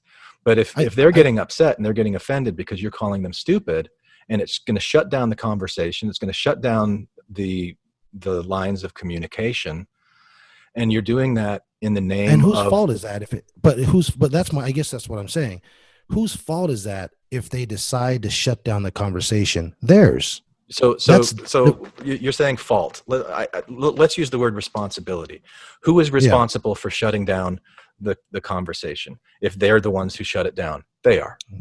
They are because they don't want to take what they're considering to be abuse from you. Who's responsible for calling them stupid and saying, I'm not going to apologize for that? That's you. Right. And that's your approach. And your approach right now, if I understand what you were saying, was I have been lying to myself. I have been so worried about what other people are going to feel for so long that I haven't said what I really feel. And that's been bottling up inside of me for so long. I'm really frustrated. I'm not going to do that anymore. I'm going to say what I feel. And if you've got a problem with it, that's your problem. And and you're saying, I'm doing this so that I can be authentic to me. Okay. So can you be authentic to yourself in ways that are also authentic to the part of you that cares about the other person and cares about how the other person feels? Do you care? Yeah, do you care about how they feel? By telling them truth. By telling them truth. But it's not like you have to call them stupid to call them truth. I like this conversation. I didn't know it was going to go this way, but I'm now. No, listen. I'm now very interested. Okay. I'm now very interested. So before you weren't, Lou, is that what you're telling me? Now you're interested? No, I was very interested before, but now I'm like really intrigued, even to the 10th degree, because I'll tell you right now, there are certain things that I abide by when I parent. I have, I've got 7 children, and all my children will tell you this. They will not refute this because they just know. I've never lied to my children. When my children, they're all involved in athletics. And when they've asked me point blank, Dad, how did I do? I'm not lying to them. Yeah. I'm not going to say, Johnny, man, you did awesome, buddy. I mean, holy crap, man. You were the best out there. You didn't play once. Like, you didn't do anything, but man, that was so good. Or, man, you completely whooped on that tackle, but shit, man, you were the best, Look, I don't know whether that's right or wrong, but I will tell you, I've never lied to my children. And when they come and ask me about things, I will tell them. I'll say, dude, you didn't do very good. If we're going to measure it based off of, this is why they keep score, right? This is why you got points. And I'm going to just tell you right now, my kids have told me, like, Dad, I actually really appreciate the fact that you've told me straight up, because you want to know something? Yeah. When you've given me a compliment, I know that I actually did something. Like, I actually did something that was worth, like being proud of. Yeah. And you weren't lying to me. You weren't just stroking my feelings. I think there's a danger in lying to people. I mean, just to protect their feelings. I think it's dangerous. Well, I don't think that you have to lie to people to protect their feelings, and I'm not advocating for that. But so let's take this situation where you and I are sitting in the stands and we're watching one of your kids play football or something like that. And I didn't play college football, so I don't have the experience that you have. I'm not looking at the same way that you are. Your kid comes up to us afterwards and they go, how did you do? And I go, man, I was really impressed. I saw that you did this. I'm being totally honest, because from my perspective, I was really impressed with what they did. From your perspective, you're like, you know what? You did this wrong. You did this wrong. You did, like, you got to do this. Who's right? No, that's not a good story. But it's let me tell you why. But this is what I'm talking about with like perspective and fiction. Let's use a very specific thing. Okay. Let's use a very specific thing. All right. Let's say we're watching the game. I'm going to take you on your challenge here. So we're watching the game. Mm-hmm. It doesn't take a college athlete to know when somebody is running with the ball and they only have one person to stop them before they score, that the person that didn't stop them missed a tackle, that wasn't a good thing. Sure. It doesn't take experience to know that. Yeah. So let's just use that example. Okay. Let's say So they're asking specifically about this one play where they missed a tackle. Sure. Okay. Let's just use that one play. Okay. And let's say the kid comes up and says, Dad, oh my gosh, man, I completely bombed it on that, man. What did you see? What would you say? I don't know. We would need to actually see it. But I like to be encouraging, and I don't want to be dishonest, but you can't tell me that if they were standing there and they're squaring up their shoulders and they're getting in the right form, or they're doing whatever, they're taking the right approach, but then they have a misstep and they do something that then screws up the whole thing, that 100% of what they did was wrong. So I would try to find the percentage of what they did that was right, and I would lead with that.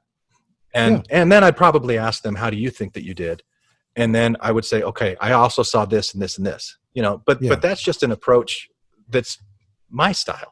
And I'm not going to say that my style of doing that is better or worse. But listen to what you're talking about. You're talking about style. You're talking about approach. Yeah. That's not what I'm talking about. But I'm just talking about objective truth, like just telling the truth. But as you deliver objective truth, you're doing it in a style. What style are you using? I don't. So Glenn, I don't disagree with that. I'm on board with you there. Yeah. I follow you there. I'm on your camp. I do agree that approach is important, and I do believe that style is very important. Yeah. But I don't believe that just flat out, telling people no. Like if someone asks me, dude, do you think I'm stupid for believing this? If that's how I believe it, I'm going to say, yeah, I do. Mm-hmm. Here's why. Yeah. Maybe you can help me understand. But this is why I think it is stupid to believe that. Yeah. I've never seen anybody else turn into a pillar of salt, man. Yeah. Right. Can you explain to me why you believe that? Yeah. So, I mean, like I said, I'm with you. I'm totally with you. I'm with you on the style. I'm with you on the approach. Good. But if I guess I'm taking your example of your conversation with your dad. Yeah. And if the tables were flipped on me, I would probably say that like now, because I'm like, why am I going to waste my time on your feelings here? If you ask me a direct question and you say that, I'm going to say it. Yes, I do. I do think that, because I don't understand the profundity of why anybody would believe that. I don't understand that. Yeah.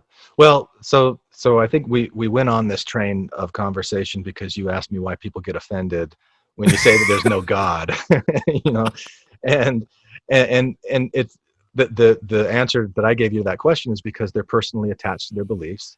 And when those things are challenged, then you've got that amygdala fight or flight response that just happens because that's how we've evolved, that whenever there's a threat, whenever there's a challenge, we're going to dig in our heels and we're going to fight or flight.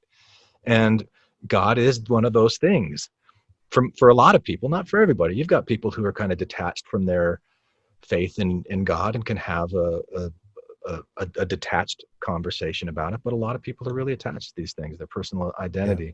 So I mean, I don't want anybody, I don't want to be looked at as being an advocate for lying or not being genuine or honest or anything like that,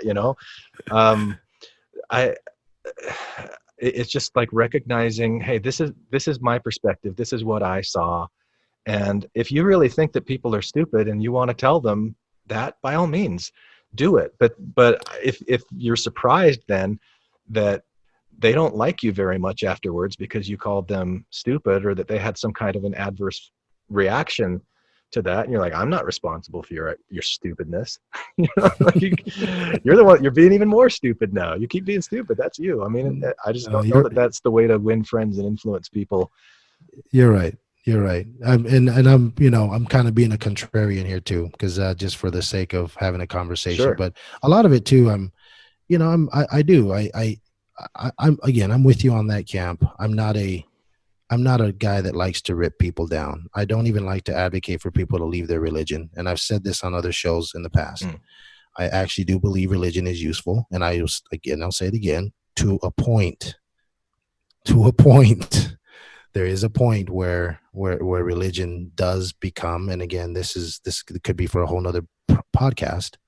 I do believe that religion does tend to get a little muddy and murky and even dangerous if you adhere to it, especially literally. If that religion is based on Holy Writ that almost all monotheisms derive from, I believe fundamentally that there's a lot of danger in believing some of the things in them when you're becoming an adult.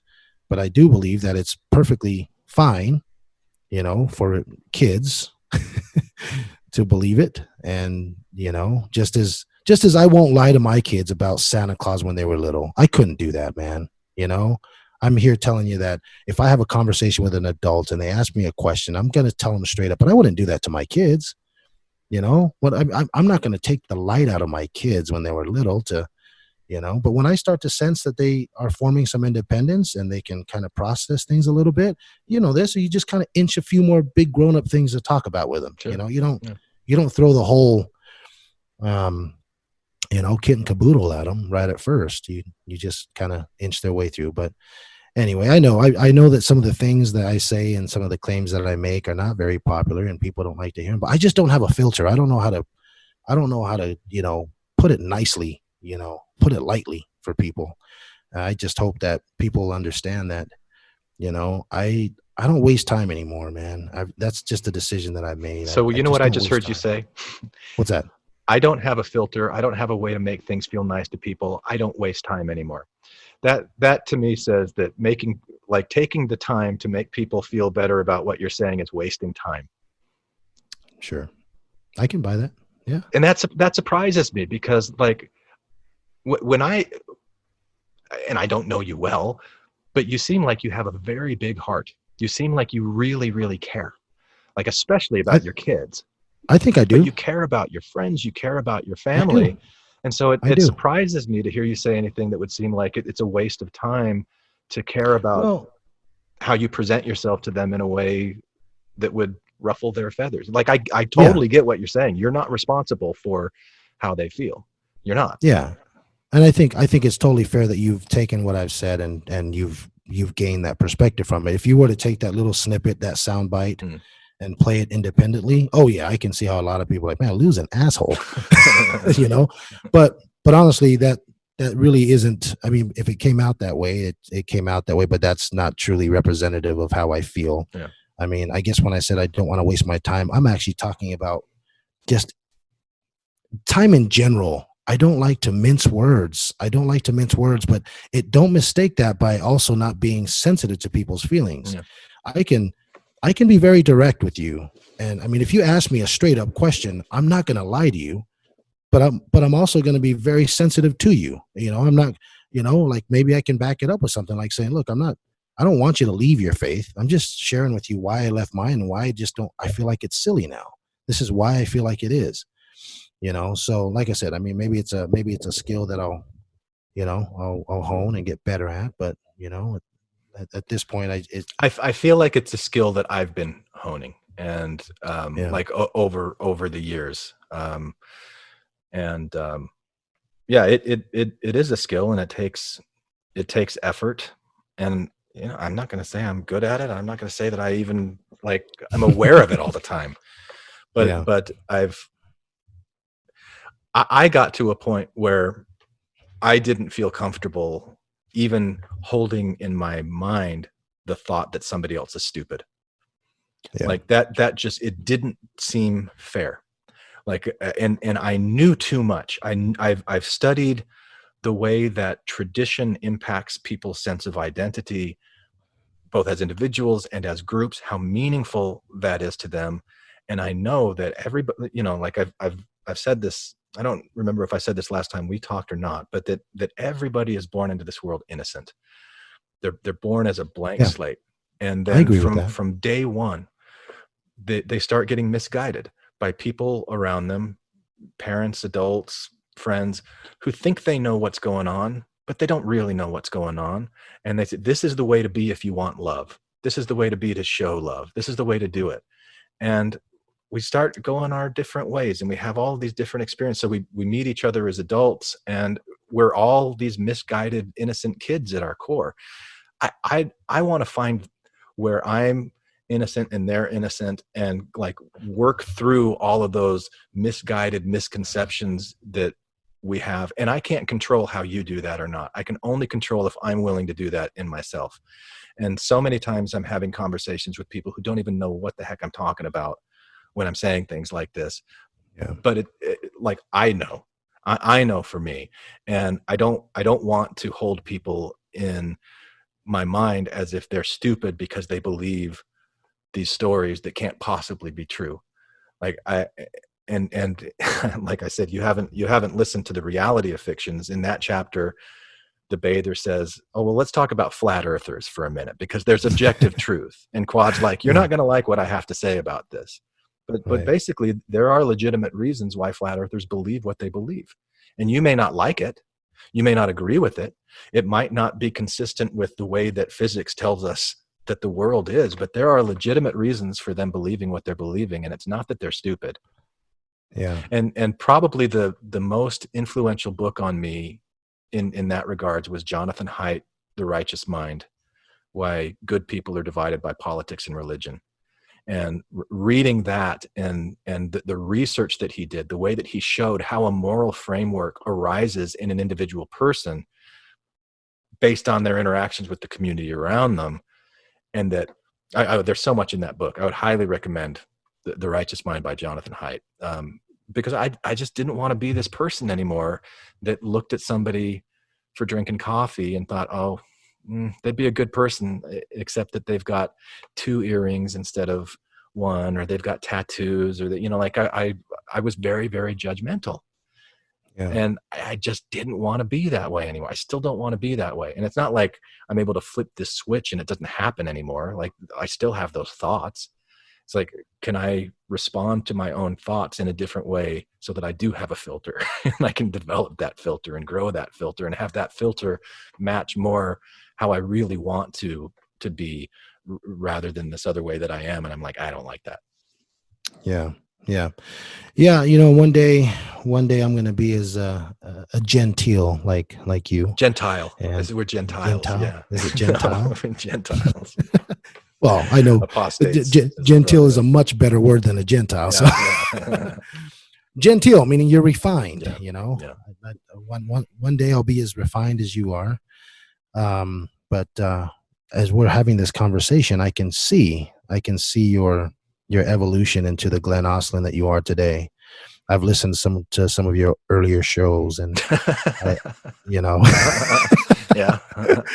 And I can see that there was a more youthful side of you that was kind of like me. Oh, for just sure. Kind of gung ho and stepping in waters, and just jumping right in, and you felt like you had, you had something to prove, and you want to go out there and just stick it to the world. And this stick is how it to Thomas S. Monson and stick it to Boyd K. Packer, and like right. Just skewering those people. Absolutely. Yeah.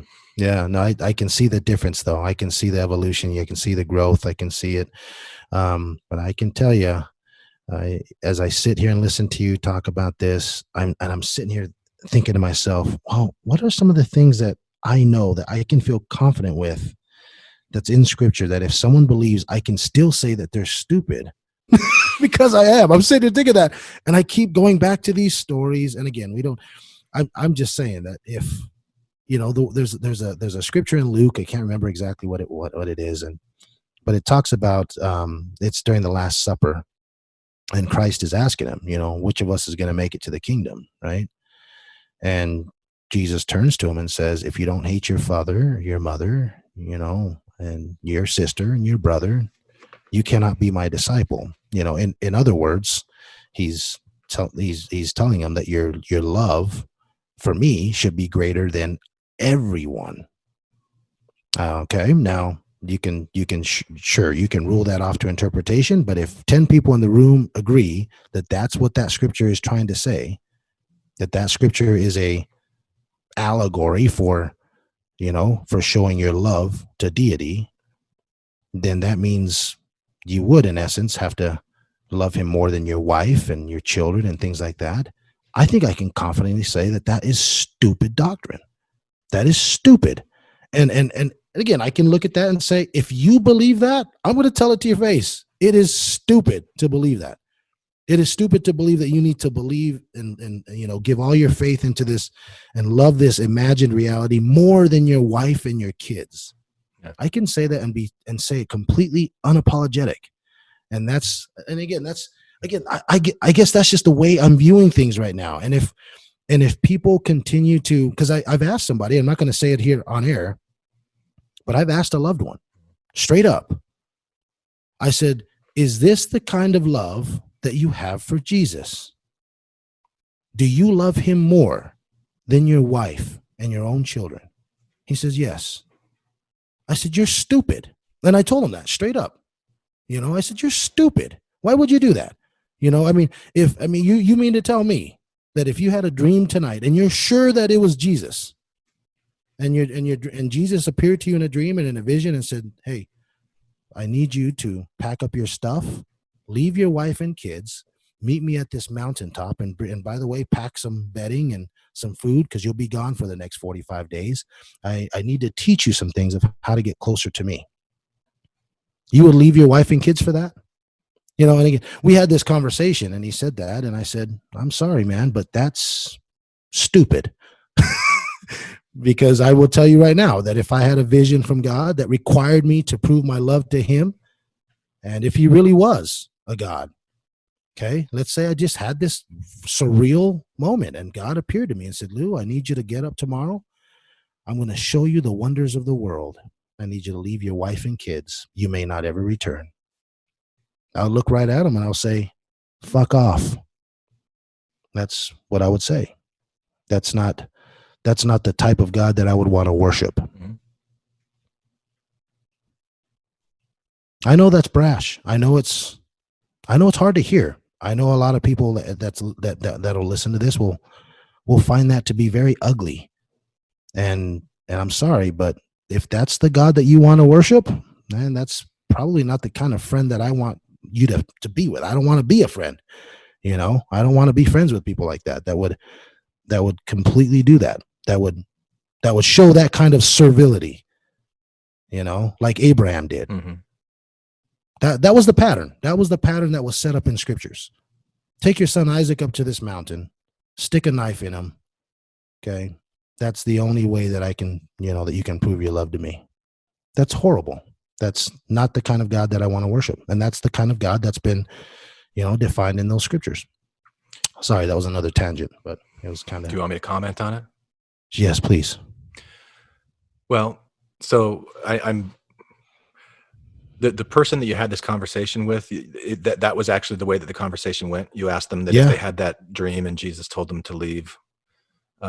So it was almost verbatim. So does that mean then that you don't want to be friends with this person anymore? Probably. Yeah. Probably. And is it just because of that one thing, or are there other things where you don't want to be friends with them? No, I love this person dearly, but he looked me in the eye and told me that he would leave his wife and kids to go follow a vision. Yeah. But what if that actually happened and he really did have that vision and he actually had to make that decision in real life? And, mm-hmm. Cause that's a very different context than speculating about it in a conversation with you. Like maybe if it really came to shove, he would doubt, now, okay, was this dream real? Was that really Jesus? Or was it not? Because I love my wife, I love my kids, I may not actually do it.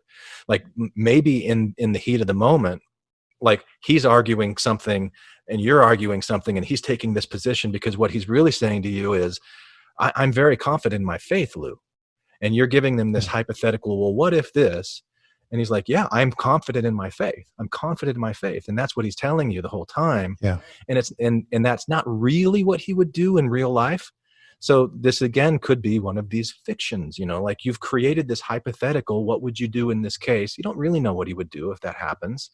And so if you're saying, I don't want to interact with you, I don't want to be friends with you anymore because of the way that you responded to this hypothetical question, I mean, that's your choice to make on things, but it's because I think it sets a precedence, and I think it's a dangerous precedence. It might be, but I guess what I would ask is what you really want to see is, does this person care about his wife and care about his family more than he cares about, I don't know, and because Mormonism ties those things together so closely, like to hypothetically go, okay, what if Jesus asked you to leave them? What if he did to you what God did to Abraham, and like killing Isaac? Well, how would you respond to that kind of thing?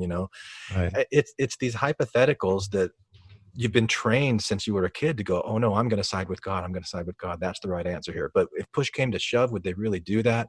Where do you see in their life how they interact towards their wife and their family? Are they loving? Are they caring? Yeah. No, I'm very confident that this person that I had a conversation with, he's a class act father, loves his wife and kids. And so I guess I would just say with confirmation bias, if you've kind of made up your mind and you're settled on this fact that religion is dangerous and it's this poison pill, and anybody who swallows it, they're horrible. You're going to start seeing that. It makes them do very stupid things. Is it the religion that makes them do that? I think so. Yeah. Is it? I don't think it is. I think the religion provides a framework and it provides a context, but I think there's a lot of motivating factors that go into why people do what they do. And you don't think it was religion that all these pioneers followed Joseph Smith and followed Brigham Young and died in their youth and died in old age in the plains? I mean, religion is what drove those people out of their homes. Well, you could call it life. It was life that did that to them.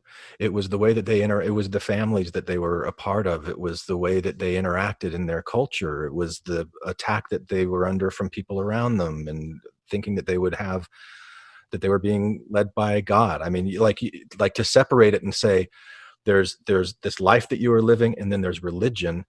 I think that's not true to what their actual experience was.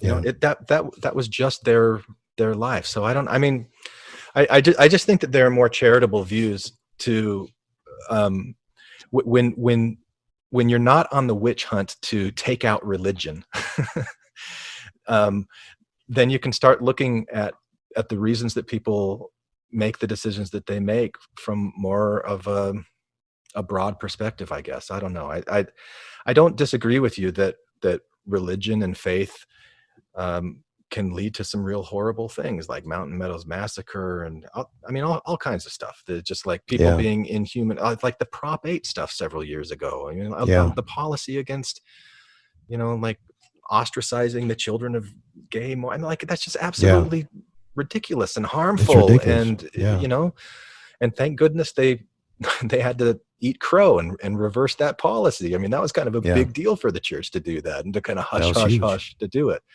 But so I don't disagree that there's these dangerous things, but I guess in the evolution of Glenn, where I've come to is really how is it that I'm going to respond in any situation that I'm in? And I want, and this is why I've asked you before, like when you talk about raising your consciousness, what do you mean?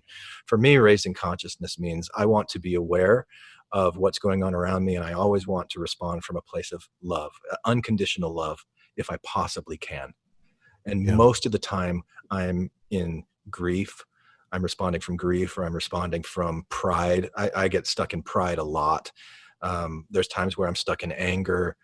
There's times where I'm stuck in apathy. There's all kinds of like these things that keep me from seeing the reasons why I should be loving towards somebody else or give them a more charitable response, because I'd rather feel like I'm a victim or this, so for me, it's become like this very, very personal thing on how I respond. And that's why I wrote the book Bathing with God in the first place. That's what most of those imaginary conversations with Quad are about, and trying to unpack that. How can I strip away those fictions that I'm telling myself that keep me from being in a place of unconditional love in the way that I see all of these brothers and sisters around me? Because even though people are misguided in so many different ways, at the core, we all share in common this innocence. And like you said, life is a gift, and it's a gift for everybody.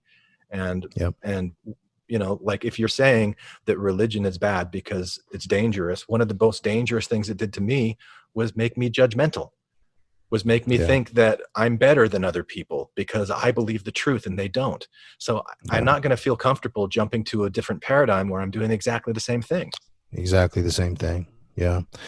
You know what, Glenn, you are wise, and you are also, you've got a heart of gold. Bring me a baby and I'll say, let's cut it in half, man. And you take what like it could be the old Solomon thing there. Like, it's funny because like when I heard that story as a kid, I'm like, I want to be wise. I want to be Solomon like that. So you're believing the fiction that I'm wise, and I won't disabuse you of that fiction.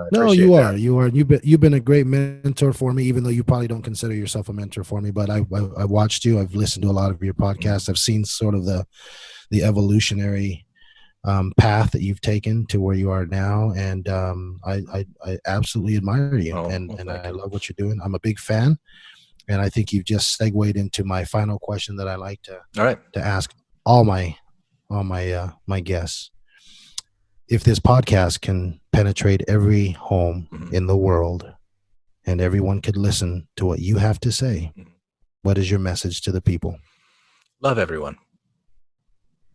Love everyone. Don't give yourselves any reason not to. Love it. what would Quad say? God would say, yes, love everyone. No, Quad would say. Quad would say, start by loving yourself. Okay. I thought Quad would say, that's exactly what I thought you'd say, Glenn. Yeah, I knew that's what you would say. Yeah. Glenn, my friend, thank you so much welcome. for taking some time. I know I took too much of your time, but you're very gracious to spend this kind of time with me. I look forward to more conversation. Absolutely, anytime. I apologize. I wish I could have made it more positive for you, because I know that's your life endeavor. But it just took a turn. It took a turn. I loved for it. me. This was great. And yeah, it took a turn. I wasn't expecting to go down. I almost felt like I was this angry ogre towards the end, and I'm like, man, I had this axe to grind, and I had to stick it to the world, and I just felt like a juvenile. I'm like, oh my gosh, So, yeah. But anyway, I appreciate it. Well, like I said, when you just left the church in March, man, you're a baby. Yeah, and I don't mean that in like a pejorative way at all. Like I know. This is a hard thing. This is a very, very hard thing to go, you know what? I'm going to stand up to all of the social pressure here, and I'm going to do what I think is right. And it's painful.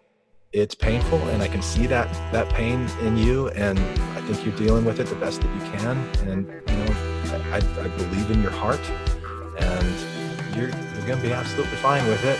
But I get the pain. I get it. So, well, I wish you the best, my friend, and I'm going to be watching you closely. So, all right, thanks, Lou. All right, brother. Take care. Put down the weapons that you use against yourself.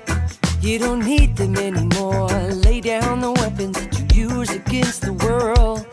We don't need another war. Put down the weapons that you use against yourself. Hi, this is Hillary. Matthew, Ryan, Carol, Keith, Ashley, and I like to play bingo online while listening to Infants on Thrones. You can comment on this episode on the website, infantsonthrones.com. And if you really like what you hear, give the Quorum a 5-star rating and write a short review on iTunes. I did. Anyone for the closing prayer?